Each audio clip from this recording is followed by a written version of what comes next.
रमता राम जपो रे प्राणी, अब तो सुन ले राम कहानी। सत साहिब सतगुरुदेव की जय।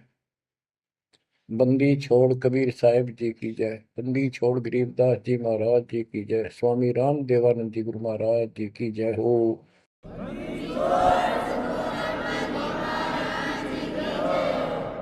सर्व संतों की जय, सर्व भक्तों की जय, धर्मी पुरुषों की जय। श्री काशी धाम की जय, श्री सुडानी धाम की जय, श्री क्रोथा धाम की जय, श्री बरवाड़ा धाम की जय। सत साहिब गरीब नमो नमो सत पुरुष को, नमस्कार गुरु की नहीं। सुर नर मुनिजन साधुआ, संतों सर्वस दीन। सतगुरु साहिब संत सब, दंडवतम प्रणाम। आगे पीछे मध्य हुए, किनको पूर्व। कबीर सतगुरु के उपदेश का, सुनिया एक विचार। जय सतगुरु मिलते नहीं, जाते नरक द्वार। नरक द्वार में दूत सब, करते खेचा तान। उनसे कभू नहीं छूटता, फिरता चारों खाने। कबीर चार खानी में भरमता, कबहू न लगता पार।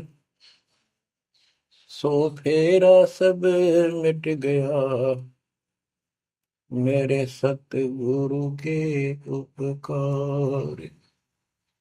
जय जय सतगुरु मेरे की, जय जय सतगुरु मेरे की।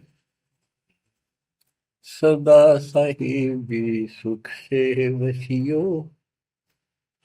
अमरपुरी के डेरे की। जय जय सतगुरु मेरे की, जय जय सतगुरु मेरे की।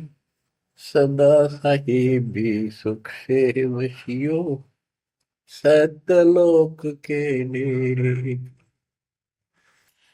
बच्चों, उस सतलोक की याद आती है, और जिस कारण से ये वाणी याद आती है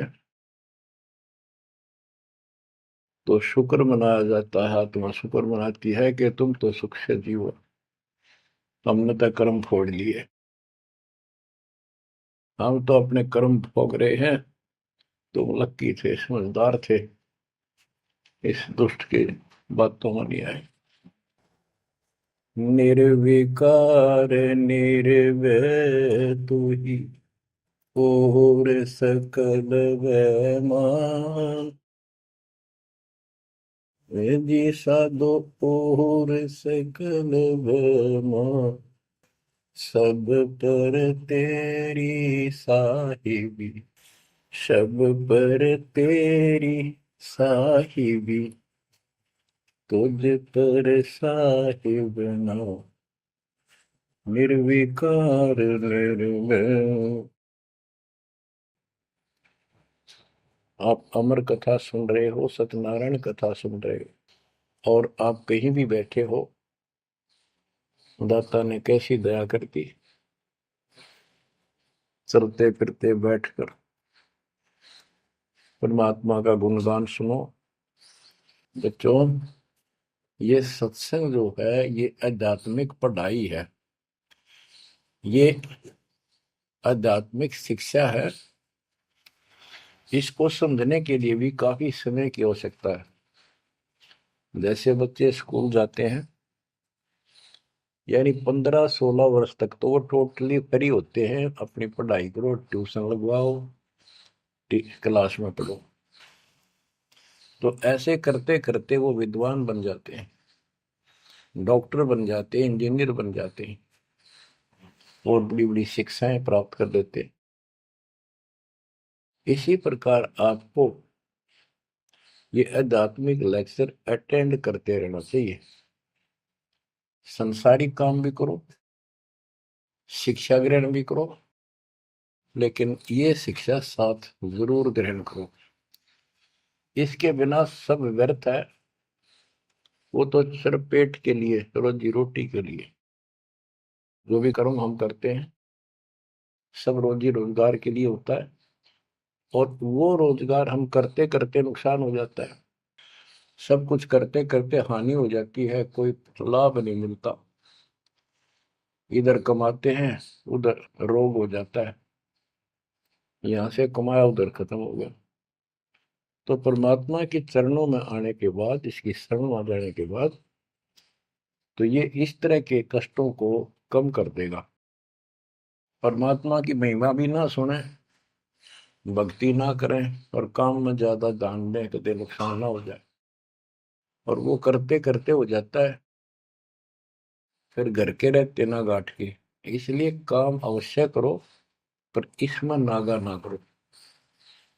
परमात्मा की महिमा अवश्य सुनो और भक्ति डेली करो, सुबह दोपहर शाम के परमात्मा की स्तुति। आजकल तो अनपढ़ भी कर सकते हैं, मोबाइल घर घर है, उसमें लगाओ आरती, सुबह दोपहर शाम की, आराम से सुनो, काम भी करते रहो। खाना बना रहे हो, आरती चल रही है, बहुत बढ़िया, ध्यान आरती में रहेगा। जैसे ड्राइवर गाड़ी चलाते हैं, ड्राइविंग तो बहुत सावधानी का काम होता है, लेकिन उसमें बातें करते रहते हैं, वो चलाता भी रहता है। इसी प्रकार इस समय का ऐसे सदुपयोग करो, सुमन भी करो, गाड़ी भी चलाओ, तो आरती भी लगा लो, उसके अंदर चलते रहो, सुनते रहो। तो परमात्मा ने आपके ऊपर रजा करने में कसर नहीं छोड़ रखी। और अब आप भी चौकस हो जाओ, सतर्क हो जाओ, समर्पित और दृढ़ हो जाओ। बच्चों, अपने को अपने घर का ज्ञान हुआ, अभी तक तो हमारे को अध्यात्म का सिर पैर भी ज्ञान नहीं था। और जब तक बच्चों हमें विश्वास नहीं होता कि परमात्मा कौन है, इसका प्रमाण कहाँ है, कहाँ प्रूफ है, और हमारी आत्मा इस बात को नहीं स्वीकार कर लेती क्या सचमुच यही सत्य है, तब तक हम भक्ति भी करते रहते हैं और आत्मा अस्थिर रहती है, मन अस्थिर रहता है। कोई भी कोई साधना बताता है, हम उसी को करने के लिए तत्पर हो जाते हैं। वो पहले वाली तो छोड़ते नहीं, और भी शुरू कर देते, क्योंकि हमें चाह है परम पिता की। हमें इस बात का एहसास है कि एक शक्ति है जो हमारे दुखों का निवारण करती है, किस्मत से भी अलग देती है। किस्मत में दुख आया, प्रारब्ध में कष्ट हुआ, तो हम उसके निवारण के लिए किधर झाड़ फूक वालों के पास, कहीं हाथ दिखाने गए, कहीं पहाड़ों पर किसी ने बताया वहां गए, व्रत रखने को कहा वो रखा। हमने हर तरह से कोशिश की कि कोई सुख प्राप्त हो, ज्यादा धन प्राप्त हो, लेकिन ऐसा कुछ नहीं हुआ। वैसे कभी इत्तेफाक से कोई दाव लग गया, कोई हटकर कोई ऐसा लाभ होता दिखा हो गया, वो होना तो था कर्म का, प्रारब्ध में आ गया कोई, और वो सूत बैठ गया। और हम और दृढ़ हो गए उन्हीं पूजाओं पर, उन गलत साधनाओं पर जो गीता में मना कर रखा है। दास अपनी बताता है, ये आपके साथ भी अवश्य हुई है, आपको अब एहसास होगा। जैसे दास बचपन से रामकृष्ण और विशेषकर विष्णु जी का, कृष्ण जी का विशेष भक्त रहा है, इसके साथ हनुमान जी के प्रति भी लगन में, तड़प में, चाह में कोई कमी नहीं थी। इस कारण से मंगलवार का व्रत रखना, किसी ने बता दिया कि जिला राजस्थान में सालासर एक स्थान है जहां पर हनुमान जी का बहुत प्रसिद्ध मंदिर है और वहां जाने से सारे सुख हो जाते हैं। तो दास सिरसा सर्विस करता था। हरियाणा का एक शहर है, पंजाब से सटा हुआ डिस्ट्रिक्ट है। वहां से पता चला तो दास बैठ के ट्रेन में सालासर पहुंचा, शुरू उतरा वहां से अन्य साधनों से। वहां एक छोटा सा गांव सालासर, वहां एक छोटा सा मंदिर और उसमें एक पत्थर की मूर्ति, उसकी शक्ल भी ठीक सी कोई ना, हनुमान का वो आइडिया लगाया जाता। उस समय, यह सन 1978 की बात है, ऐसा कोई वहां पर ज्यादा भीड़ नहीं होती थी। हम सुबह आराम से दर्शन कर लेते थे। हद से हद 500-400 आदमी जाते थे। फिर देखते देखते 10 साल में वहां पर टेढ़ी मेढ़ी लाइन बनने लगी, यानी 4-4 घंटे में नंबर आने लग गया। और उस दौरान जैसे भी कोई राहत मिली, जैसे सर्विस लगी, पढ़ते थे, पास होते चले गए, हनुमान जी और श्री कृष्ण की जय जयकार। और जैसे हम पढ़ते थे, पास होते चले गए। तो ये श्रेय अपने इन इष्ट देवों को मानते थे, जो एक से अनेक थे। श्री विष्णु भगवान, कृष्ण जी, श्री राम जी और हनुमान जी, शंकर भगवान जी। यानी शंकर भगवान जी कोई पीछे नहीं रखते थे। और ये बता रखा था अगर माँ की भक्ति नहीं करनी, इसको विशेष ध्यान नहीं देते थे इसके ऊपर। फिर भी पास हुए, सर्विस लगी, पुत्र प्राप्त हुआ, फिर पुत्री संतान होती चली गई। और इतनी खुशी हुई कि सारा कुछ हनुमान जी ने, श्री कृष्ण जी ने, विष्णु जी ने कर दिया। और ये देख रहा है दास के जो कबीर नास्तिक है, उनके भी ये सुख हो रहे थे। तो बात ये है, अब पता चला कि ये साधना वो सुख देने की थी नहीं जो हम इनके सिर कर रहे थे। यकीन से होगा, इनको श्रेय दे रहे थे। तो बच्चों, कबीर पीछे लग गया जाऊं था मैं लोक वेद के साथ, मार्ग में सतगुरु मिले, दीपक ले दिया हाथ। इस भक्ति के सफर में हम लोक वेद के आधार से इधर उधर भटक रहे थे, सही मार्ग मिला नहीं था और कभी भी मंजिल प्राप्त नहीं कर सकते थे। ठीक है, हमारी तड़प थी तो भगवान भी मिले। जैसे वेदों में प्रमाण है, ऋग्वेद मंडल नंबर 9, सूक्त चम्मन, मंत्र 3 में, कि परमात्मा सबसे ऊपर के लोक में बैठा है।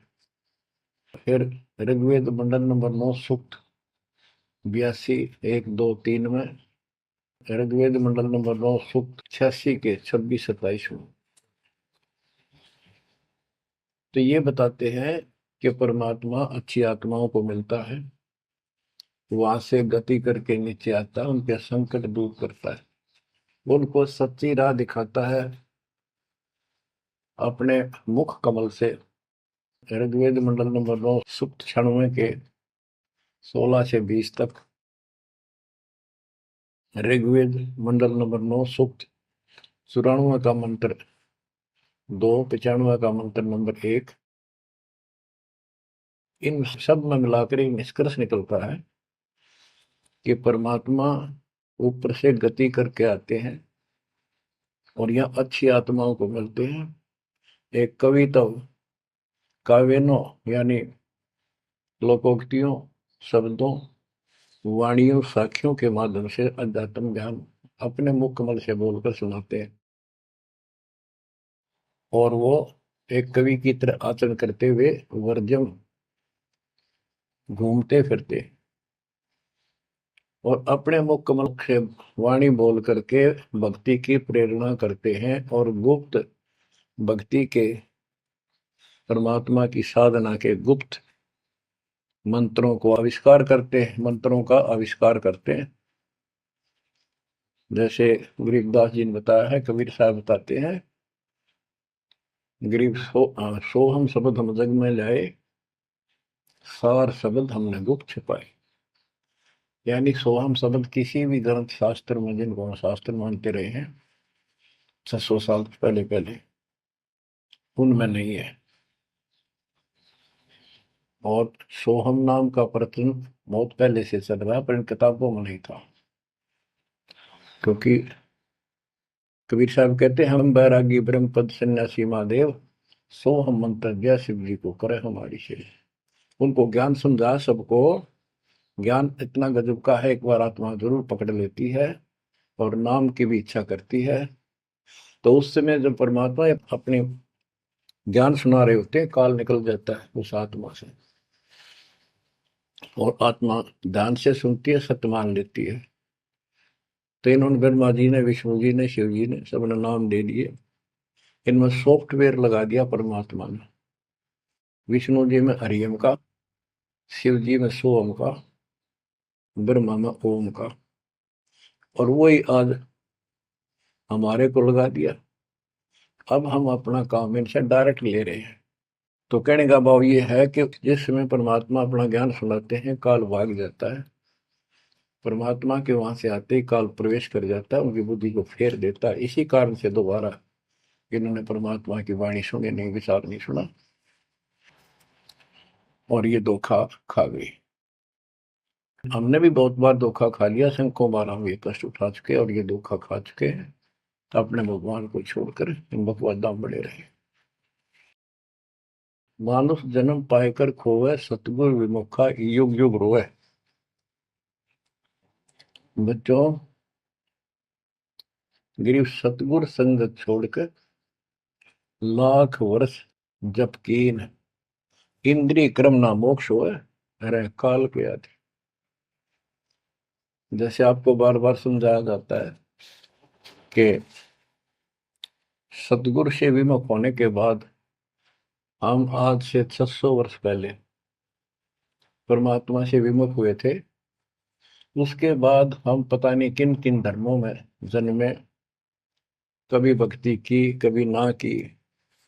भक्ति करते थे और भक्ति ही नहीं थी, लेकिन मालिक फिर भी हमें उन प्रत्येक मानव शरीर में मिले हैं और सच्ची राह दिखाई है। हमने कुछ दिन की साधना अवश्य की है, फिर छोड़ दी, और जिसके कारण परमात्मा हमें चार्ज कर गए। उस चार्जिंग के कारण आज तक आपके हृदय में मालिक की चाह और भक्ति की तरफ बनी हुई थी, और मनुष्य जीवन मिलते रहे। क्योंकि हम 600 साल पहले गुरुद्रोही नहीं हुए थे, सतगुर विमुख हो गए थे। सतगुर विमुखा युग युग रोए, मानुष जन्म पाकर खोए। एक उदाहरण देता हूं। एक राबी नाम की लड़की, जिसको राबिया भी कहा, मुसलमान धर्म में जन्मी। वह पिछले सतयुग से मालिक के उनके साथ लगे थे, अपनी बेटी को, अपनी आत्मा के। गरीबदास जी ने बताया है कि कबीर साहब बताते हैं, 2 दिन मेरी शरण है। यानी एक बार किसी युग में चाहे वो 10 दिन भी नाम ले ले, फिर छोड़ दिया वो, मालिक उसको अपने खाते में खींचता है। और फिर उसको धीरे धीरे धीरे धीरे, देखो अपने पिता को देखो, हमारे लिए कितना कष्ट उठा रहे हैं। उसको धीरे धीरे चार्ज करते रहते हैं, चार्ज करते रहते हैं, भक्ति की तरफ जन्म जन्मांतर बढ़ाते रहते हैं। उसी कर्म अनुसार, उसी क्रिया में वो लड़की आत्मा रैबी बनी हुई थी। एक लड़की, मुसलमान घर में जन्म था, 12-13 साल की बेटी थी, भेड़ बकरियां चरा रही थी। और वो सारी सृष्टि के रचनहार हमारे पिता अपनी बेटी के लिए उस जंगल में पहुंच गए, घास फूस पर बैठ के जाकर बेटी के पास मुसलमान धर्म जिंदा का रूप बनाया। हमारे अंदर एक धर्म कर्म की ये भी एक समस्या है कि हम अपने धर्म वालों को महत्व देते हैं, दूसरों से नफरत करते हैं। ये काल की चाल है। इसलिए दाता सौ सब क्षेत्र में करूं अपने धन के काज, हिरण्यकशिपु जो मार दूं नरसिंह के साथ। अब्राहिम सुल्तान दम के बंदी बन के चले गए, एक नौकरानी बन के चले गए। क्या पड़ा था उनको? कोरडे खाए, नौकर बने अपने बच्चे को नरक से निकालने के लिए। कि तुम बालक को बुद्धि छोटी है, बच्चे की बुद्धि इतना काम नहीं करती, इस ज्ञान से आपकी बुद्धि विकसित होगी, आप कुछ दिनों में संकेत समझने लग जाओ। अब जैसे राबी को मालिक ने समझाया, तो बच्चों परमात्मा अपने उस बेटी, उस आत्मा के, राबिया के पास जाकर बैठ के जंगल में गर्मी सर्दी घास फूस के ऊपर बैठ के और उसको समझाने लगे, बेटी भक्ति किया करो। तो बच्ची थी, जैसे उस धर्म के अंदर जन्मी थी, उसमें जो साधना बताते थे उसको कहती थी हम करते हैं, ऐसे करते हैं, नमाज करते हैं, ईद बकरीद मनाते हैं।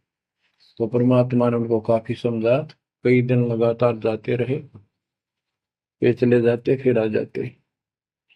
अंत में लड़की ने स्वीकार कर लिया, भगवान मुझे वो सच्चा राह बता दो जिससे मोक्ष मिले। परमात्मा ने उनको मंत्र दिए, ये मंत्र दे दिए पांचों, लेकिन ये नहीं बताया ये किस किस के हैं, क्योंकि इसके बताने की जरूरत भी नहीं है। या तो चाबी है, किसी भी खजाने की है या कोई और सामान वाले की है, उस ताले के लाओ खुल जाएगा और उसमें जो सामान है आपको मिल जाएगा। फिर भी याद होना आवश्यक है कि ये इसमें यूं सामान है, इसमें ये सामान है। तो लड़की ने कुछ दिन मालिक की साधना की, 4 वर्ष। उसके बाद समाज के दबाव में शानी होगी, उसने यहाँ तक फैसला कर लिया कि ये तो संस्कार बढ़ते चले जाते हैं, शादी ही नहीं कराऊंगी, विवाह नहीं कराऊंगी।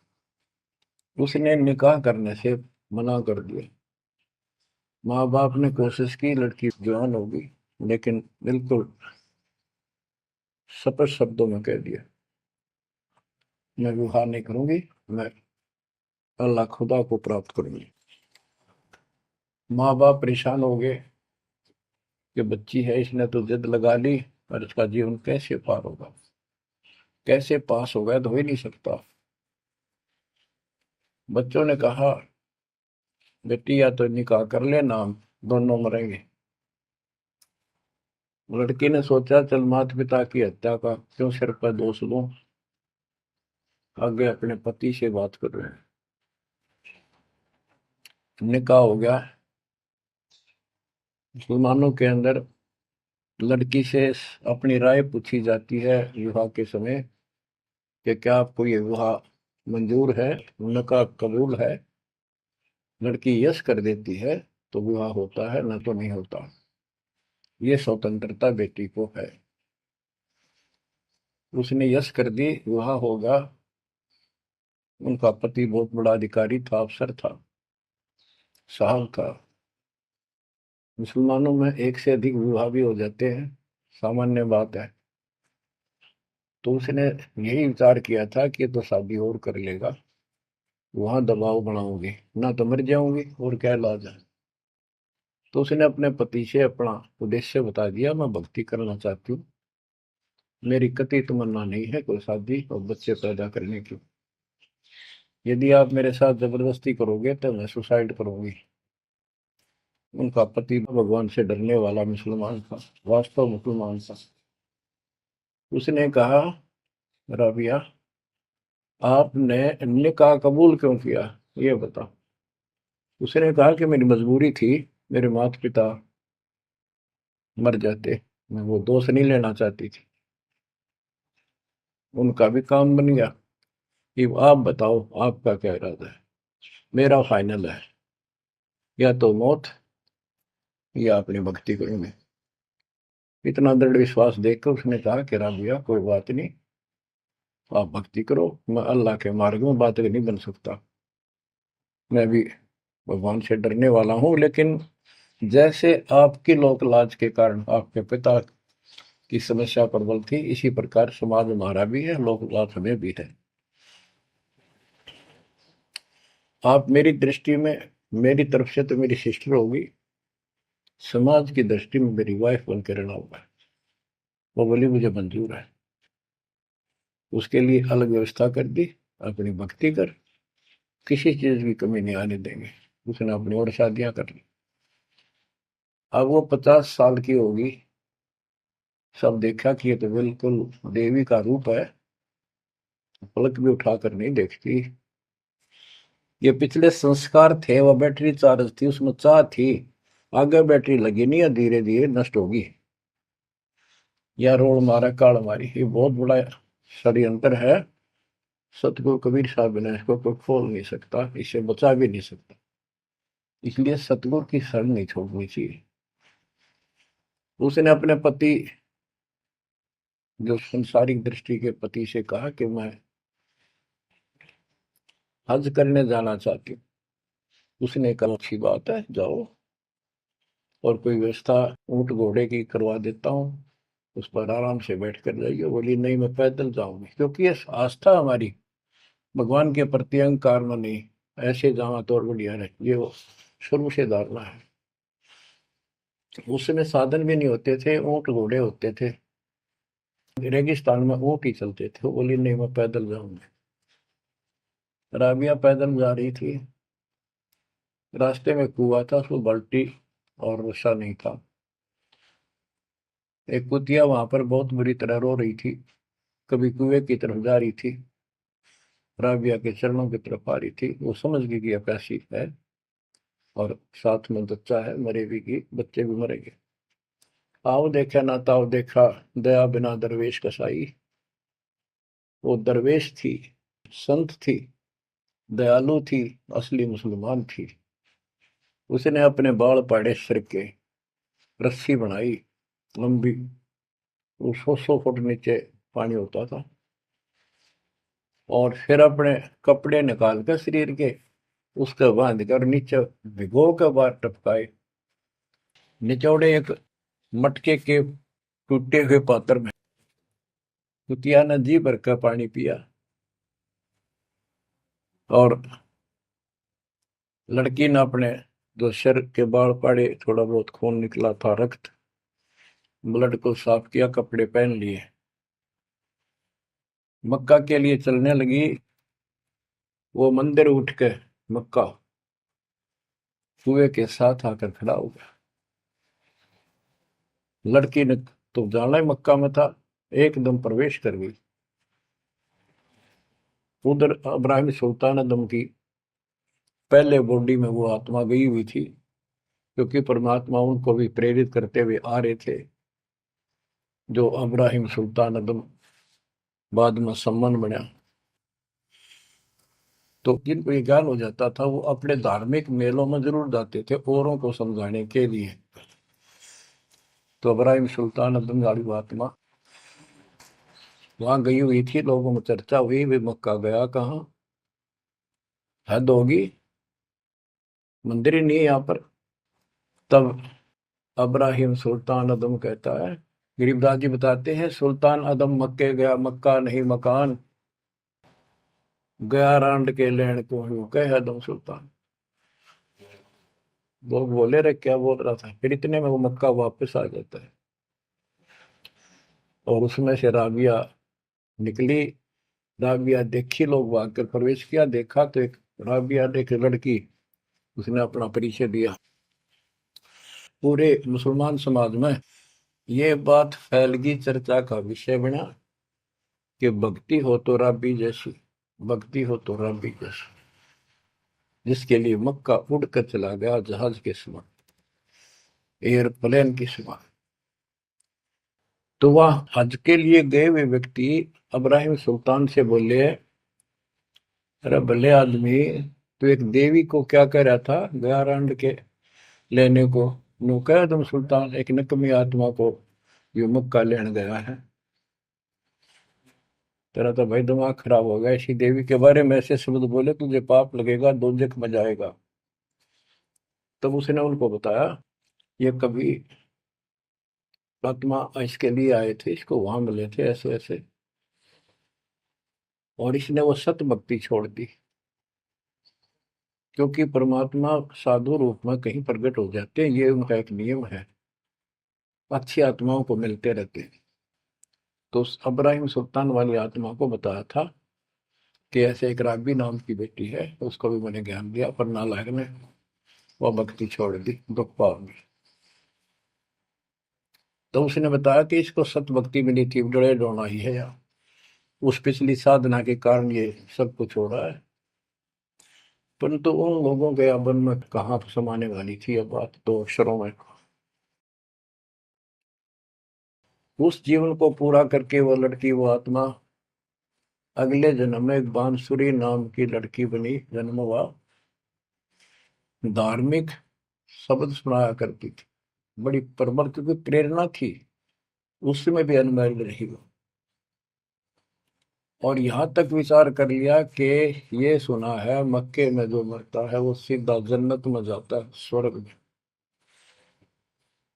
तो इससे बड़ी अवसर कहाँ मिलेगा, अगर दोस्ता होगी। मक्के में अपनी गर्दन काट दी और चढ़ा दी, सब जगह ये चर्चा होगी, भाई बांसुरी तो जन्नत में जाएगी, सीधे दरवाजे खुले हैं। अब बताओ, वो तो लोकवेद था, तत्व ज्ञान क्या कहते। उसके बाद वो लड़की अगले जन्म में फिर लड़की रूप में जन्मी, युवा होकर वैश्या का जीवन दिया, सारा जीवन गंदे कर्म करो, एक भी अच्छी सोच नहीं थी, छोड़ दिए कर्म काल में। मानुष जन्म पाकर खोए, सतगुर विमुखा युग युग रो। वो फिर मर गई उस गंदे जीवन को भोग कर, पाप इकट्ठे करके ढेर ला गए। उस 3-4 साल की साधना से उसको मनुष्य शरीर मिलते रहे। उस दौरान परमात्मा ने कोशिश की, लेकिन वो रंग में रंग चुकी थी। बांसुरी वाले में खुद गायक बन गई, लोग प्रशंसक हो गए, बड़े बड़ी अल्लाह का ज्ञान सुनाती है। और वैसा बनने के बाद उसी कर्म वैसे फूट लिए, अच्छे बात समझ में नहीं आई। वो फिर मृत्यु को प्राप्त हुई, वैसा का जीवन, गणका का जीवन वो कर, फिर वो शेख तकी नाम के एक धार्मिक मुसलमान पीर के घर जन्म लिया बेटी के रूप। 11 वर्ष की, 12 वर्ष की आयु पूरी करके वो मर गई, समय संस्कार पूरा हुआ। परमात्मा कहते हैं, सोच अच्छी दर मैं करूं अपने जन के काज, उस आत्मा को फिर अपने चरणों में लेना था, अपनी प्यारी आत्मा। जो जन मेरी शरण है ताका हूं मैं दास, केल के लाग्या करूं जब लग धरती आकाश। तो कारण बनाया, शेख तकी के मन में ये धारणा पैदा की कि राजा सिकंदर लोदी से, जो उसका धार्मिक पीर था शेख तकी, उसने कहा कि आप कहते हो इसने, कबीर ने रामानंद जी को जीवित कर दिया, गर्दन काट दी थी आपने, और आपका जलन का रोग ठीक कर दिया, कमाल जिंदा कर दिया। वो तो वैसे उसमें सदमे में था, वो ऐसे वैसे हो जाता, इत्तेफाक उसको जीवित होना था, इसका कबीर का नाम बन गया। जब जानू मैं इसको, मेरी बेटी को जिंदा कर दे जो कब्र में दबी हुई है, 15-20 दिन हो गए। तो कबीर साहब से कहा गया, कबीर साहब ने कहा कि आसपास के लोगों को बता दो कि आ जाओ, एक कमाल होगा। उस शेख तकीर ने ढिंढोरा पिटवा दिया कि इसकी बेइज्जती हो तो छक्का हुआ है, मूर्ख बना रहा।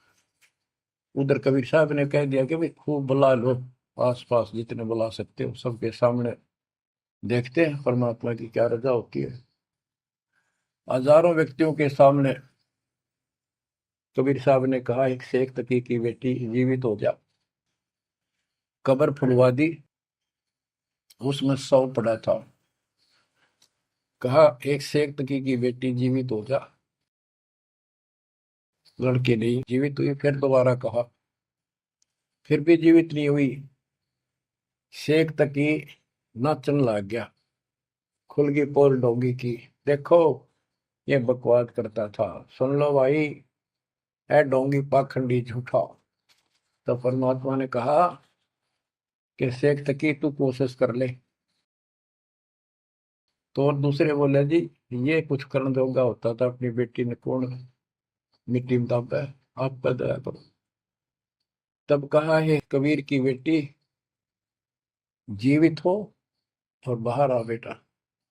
इतना ही कहना था, सारा शरीर में कंपन हुई, डेड बॉडी जीवित होगी और उठ के बेटी बाहर आ गई। मालिक के चरणों में मस्तक टेका। 1.5 घंटा तक अपनी पिछली गलतियां और कबीर भगवान की समर्थता सबके सामने बताई और कहा कि ऐसे ऐसे मुझे ये भगवान मिले थे अल्लाह। ये खुद अल्लाह अकबर हैं, पूरी सृष्टि के रचने वाले, सबके दुख दूर करने वाले।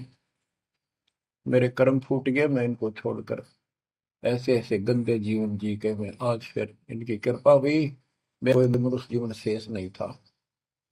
पशु पक्षी बनने वाली लाइन में खड़ी थी, ये परमात्मा वहां पहुंचे और धर्मराज के दरबार से मैं मुझे पेश किया, वहां से मेरे कागज निकाल दिए और मुझे साथ लेकर यहाँ आके छोड़ा है।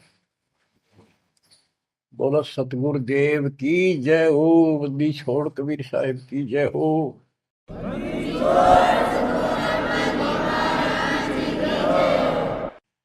तो उसने कहा बेटी जा अपने पिता के साथ, कबीर साहब ने कहा शेख तकी के साथ। वह बेटी बोली मुझे अपना पिता मिल गया, अपना मालिक मिल गया, इस कर मेरा संस्कार इतना ही था। आप मेरे पिता हो, सारी सृष्टि के मालिक हो, मैं तो आपके साथ रहूं। अपने गुरु के मैं संग संग होली, अपने गुरु के मैं संग संग होली। सखेरे मोहे नेकन आई लाज, आज मोहे गुरु दर से दिखाए। बच्चों यह बात तो बनेगी ऐसे ही। पानी कहते, देसी कहावत है, पानी तो झील में नीचे के स्थान पर आके ही टिकेगा। वैसे पलट में कितना ऊंचा चढ़ जाए लेकिन टिकेगा वहीं आके।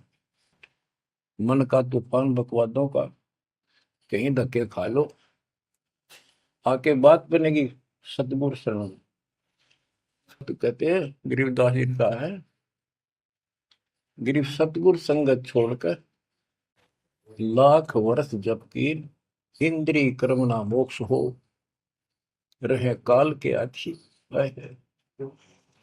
सतगुरु पूर्ण संत की संगत छोड़कर चाहे लाख वर्ष तक ये जप करते रहियो, चाहे ये जाप करते रहना, इसका कोई यूज नहीं होगा, क्योंकि कनेक्शन कट चुका होगा, मर्यादा भंग होगी।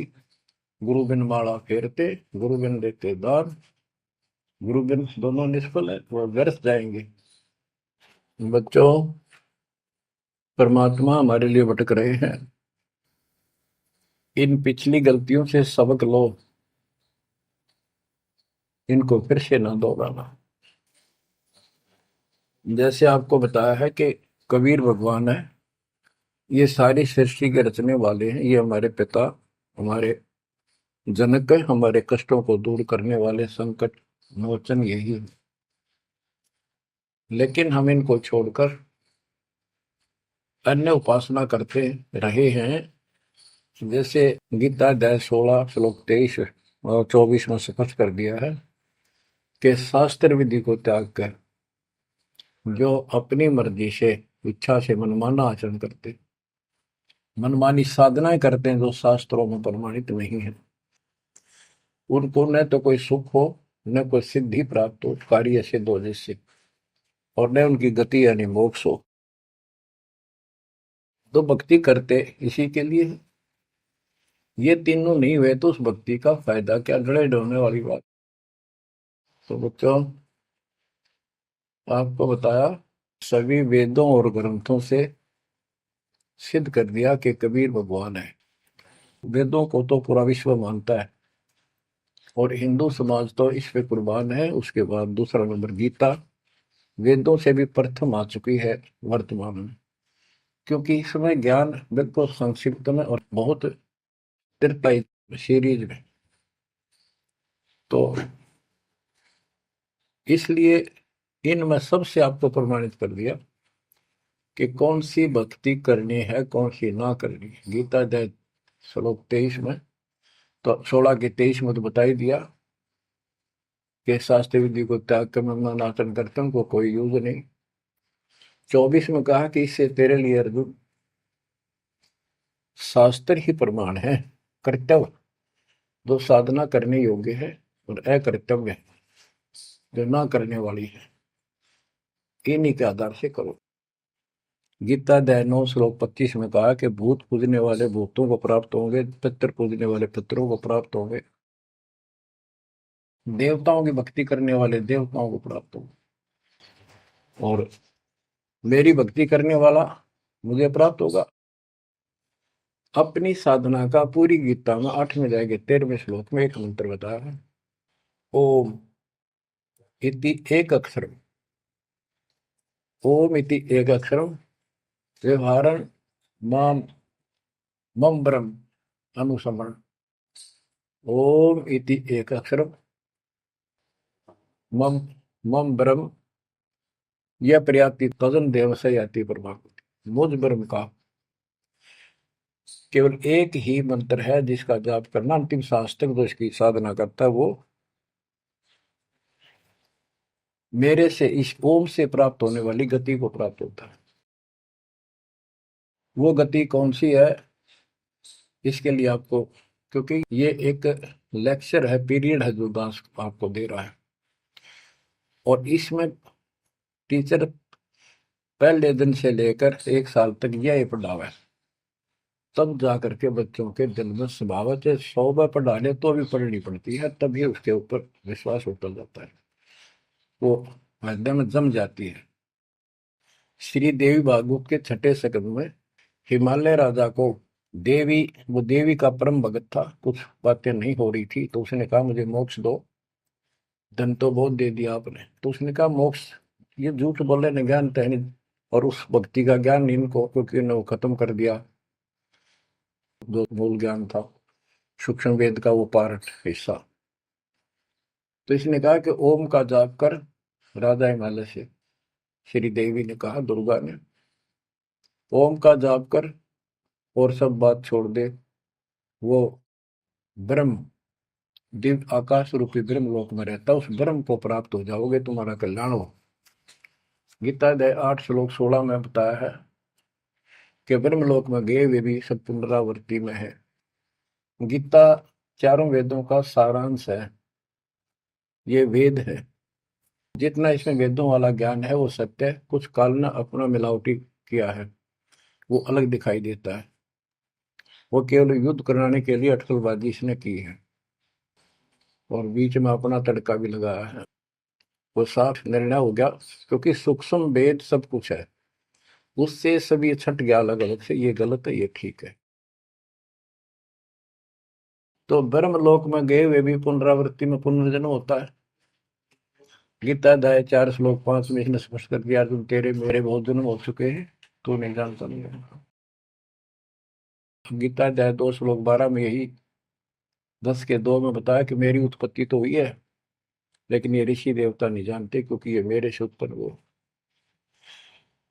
फिर उस ज्ञान को, जैसे जहां से शुरुआत हुई थी कि परमात्मा सतलोक से सबसे ऊपर के लोक में रहता, वहां से चलकर गति करके आता है, अपना सच्चा ज्ञातम ज्ञान खुद बोलकर बताता है। गीता अध्याय 4 श्लोक 32 में, ये कोड वर्डों में है गीता ज्यादातर, उसमें बताया कि जो ज्ञान ब्रह्मणे मुखे सचिदानंद घन ब्रह्म ने अपने मुख कमल से बोली वाणी में बोला है, उस वाणी में संपूर्ण विस्तार के साथ लिखा है, उससे ये पूर्ण मोक्ष होगा, फिर कभी जन्म मरण नहीं होता। उसके बारे में चौथे अध्याय के 34वें श्लोक में कहा है कि उस ज्ञान को तत्वदर्शी संतों के पास जाकर समझ, उनको दंडवत प्रणाम करने से, कपट छोड़कर उनकी सेवा करने से वो तत्वदर्शी संत तुझे तत्व ज्ञान का उपदेश करेंगे।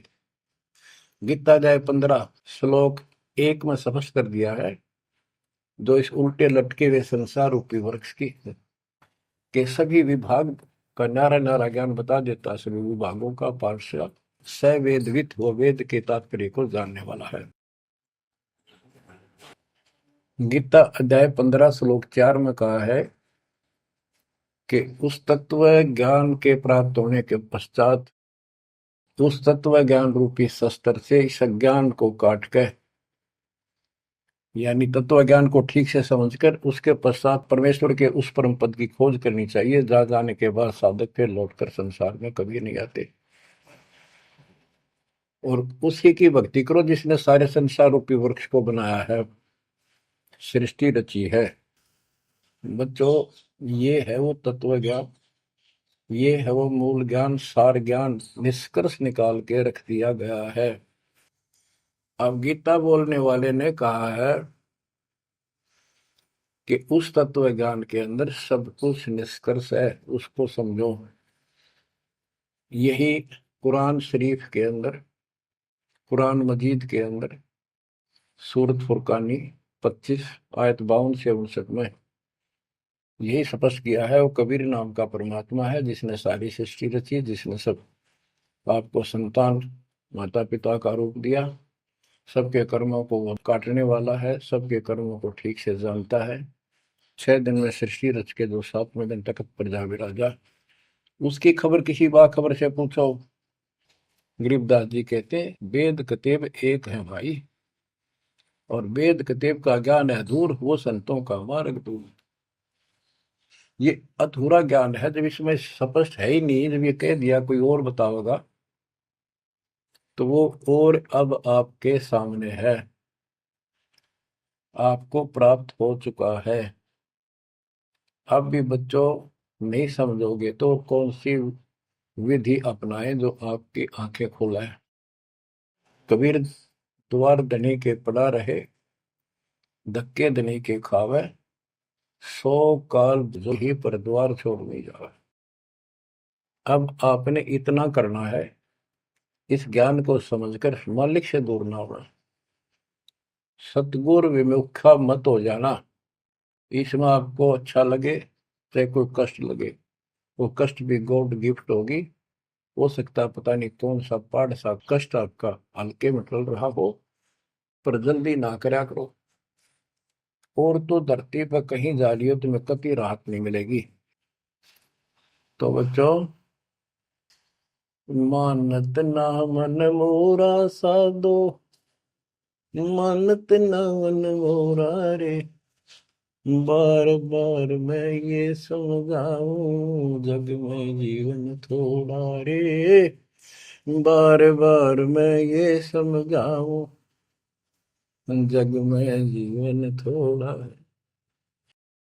दुविधा दुर्मति चतुराई में जन्म गया नर तोरा रे, अब भी आने में लो सत्संग में, करो गुरु ज्ञान पर गौरा रे। अब भी आने में लो सत्संग में, करो गुरु ज्ञान पर गौरा रे।